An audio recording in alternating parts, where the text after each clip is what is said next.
Hey everyone, it's Brittany. Welcome back to my channel. Today's video is my tanning routine, and I've done quite a few tanning routines in the past, but it obviously changes like all the time. I try new products, I do different things for like exfoliating and everything, so I wanted to do an updated tanning routine. It has now been one full day since I did my tanning routine, and I filmed all of it yesterday.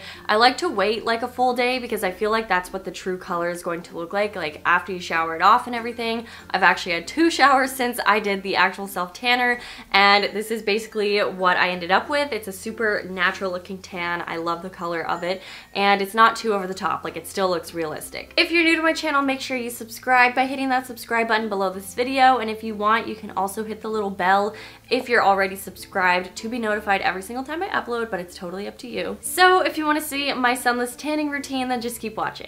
I'm going to do this video in a talk through style because I find it to be a lot easier to explain things that way and explain why I do things when I self-tan, and this is also a really good routine for people with dry skin. If you have self-tan before, you probably know that exfoliating is a very important step before doing any type of self-tanner, whether you're getting a spray tan or doing it on your own with lotion or a mousse. What I like to do before exfoliating is shave or wax. I find waxing is a much better option, especially if you have dry skin, because if you're like me, I would always get those really dark spots on my legs around all of the hair follicles, and it looked really bad after I self-tan because all of the self-tanner just clings to those little dots around your hair, basically. I actually like to wax before I do any self-tanner. I only wax my legs. My arm hair is thankfully really light, so I don't need to do that.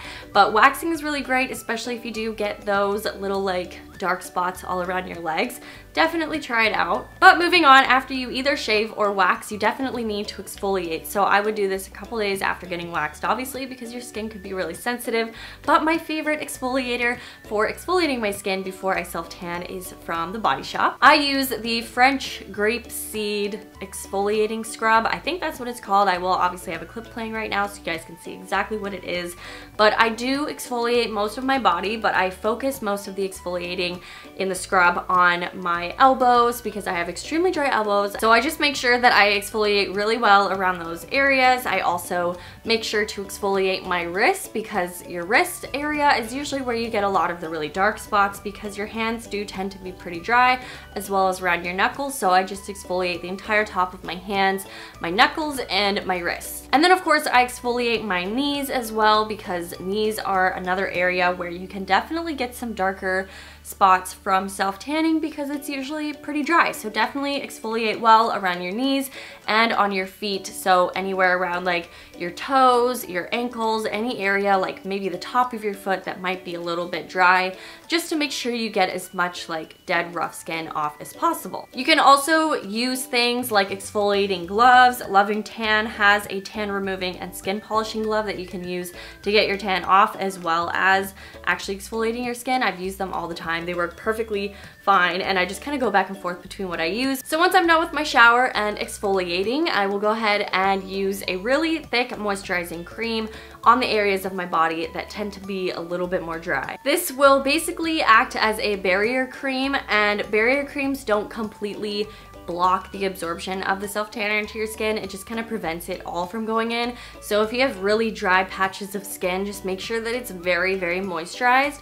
I love to use the Skin Fix Extra Strength Eczema Cream, I think, for your body. Again, I will have clips up here. You can see exactly what I use, but this stuff is amazing. It is so thick and so moisturizing, and since I have very dry skin, this is what I love to use like on my elbows, on my knees, as well as any areas like my ankles and toes. And I also put a really good layer of it on my hands because obviously hands can definitely get really dark if you self-tan. So I like to put a really good amount on the backs of my hands and around my wrists just to make sure that it's not going to go super dark, and obviously just make sure to blend in the edges and stuff so that you're not going to have like a weird line exactly where you use whatever type of cream that you're going to use. But I find that this one works so well, and it's also adding a lot of moisture to your skin at the same time, so it's a win-win. I will give the moisturizer a few minutes to sink into my skin so that it's not just sitting on top, and then I will actually go into using the self-tanner. So the self-tanner that I'm using is from Loving Tan.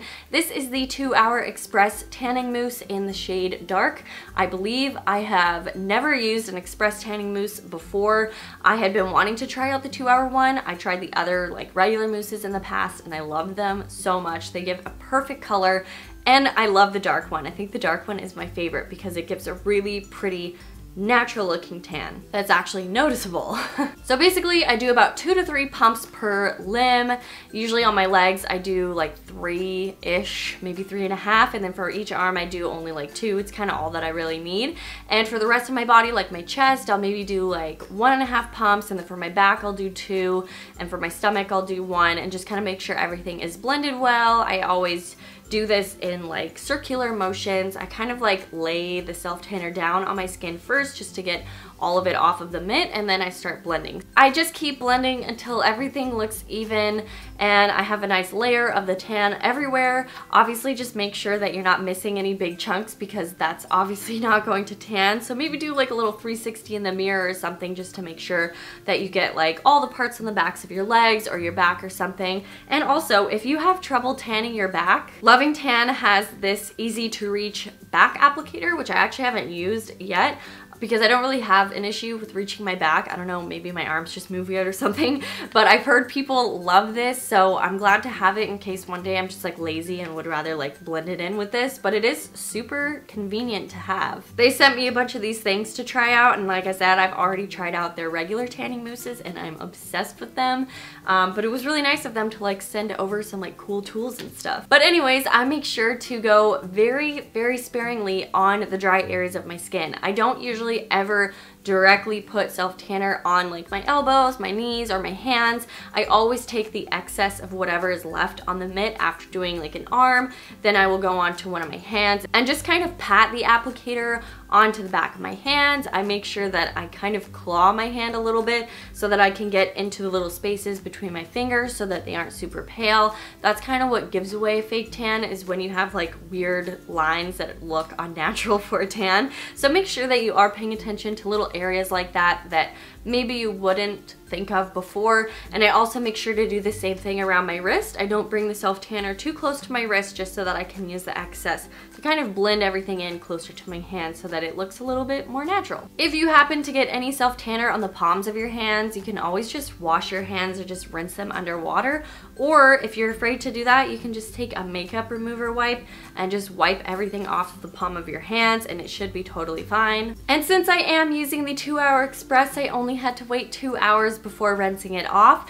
When I do get in the shower after self-tanning, I don't use a rag or a loofah to rinse off my tan because that can actually exfoliate your skin and remove the tan. I kind of just let the water do most of the work. I just stand there and let the tan like rinse off of myself. If there's any area where it looks like it's still kind of dark, I'll just use my hand to kind of rub the guide color off, and that's not going to really exfoliate your skin, so it's not going to remove the tan. This is also really important too. When you dry off after rinsing your self-tanner off, make sure you're not scrubbing yourself with a towel because that's also going to exfoliate your skin. So what I do is just gently pat my skin with a towel so that it's dry, and then I will go ahead and get dressed after my skin is totally dry so that I'm not rubbing any of the tan off. I like to moisturize my skin again after I rinse off my self-tanner because when your skin is moisturized, it's going to keep the tan a lot longer, because if it's dry, your skin will start to basically flake off and the self-tanner will go along with it. So I definitely suggest